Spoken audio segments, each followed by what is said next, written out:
Okay, I just resumed from my pause. I moved the camera around a little bit. I just want to see how that goes. I'm still learning and about this camera and doing conversions on it and stuff like that. I have to bend down a little bit to get up here. Oh, here we go. Some of these things just grow out of control and they get in my way, and I just kind of don't like it. So I'm going to perform a little surgery here. Well, maybe surgery isn't the best word. That weak old sucker, get rid of him. Perhaps a better word would have been amputation. So we go back here and we'll look at some of these different tomato plants. And down here on the end, we have a couple Cherokee purples. A lot of my plants, well, down here on the end, I guess I'll let this branch grow. I'll see whether I want to prune him or not. Just had a tomato tasting that I was involved in at the Tomato Fest. The Tomato Talk will probably be up on YouTube soon.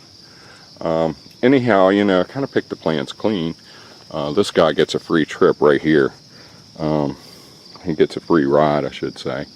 That's an Omar's Lebanese plant, and I basically kind of won the tomato tasting competition with that particular tomato, so he gets a break. He doesn't get pruned pretty much no matter what happens.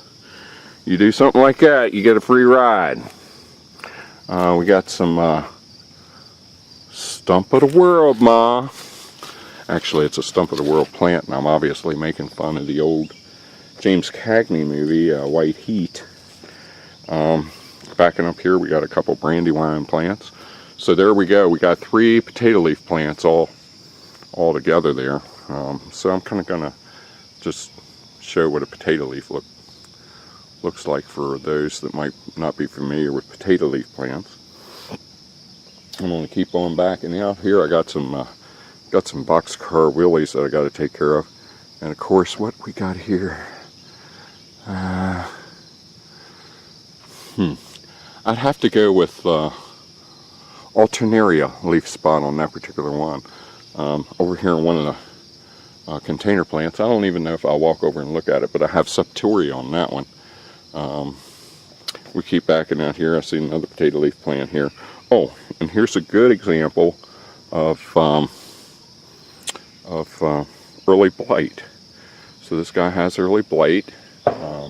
Things were going real well, disease-wise, foliage-wise. Most common problem around here, foliage diseases.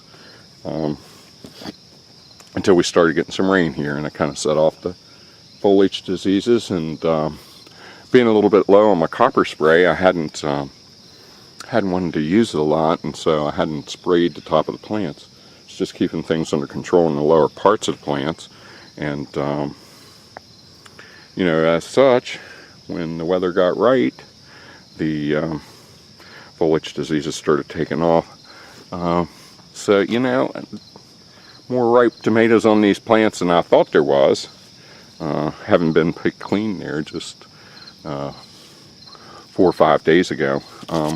We have a paste type here, paste, plum type, whatever you want to call it, called Federley, and that it is fairly good taste and good enough to eat raw, fresh. Not just so it's not just for sauces and things like that. I'm continuing to back out of the garden, pan around and look at the different tomato plants as I continue to back out, and we can see some of these things are, you know, utterly out of control. I mean, they're just growing and growing and growing. And you know, my tomato plants just can't win. If they grow out of control, I complain. And if they don't grow out of control, complain even more. So they just can't win. There's that boxcar willy there. A lot of ripe fruit, but boy, that's a honking plant right there. And he's already grown so tall that he's flopped. At least that's what I call it when they come out of the, you know, roll over the top like that. And then get up here for that Omar's Lebanese. Yeah, he's grown pretty good, I'd say. So there we go. There's the 18 tomato plants. in my side garden. Everybody's hanging in there and doing pretty well for me. And so I will be back at another time with an exciting adventure of garden tips and tours and things like that.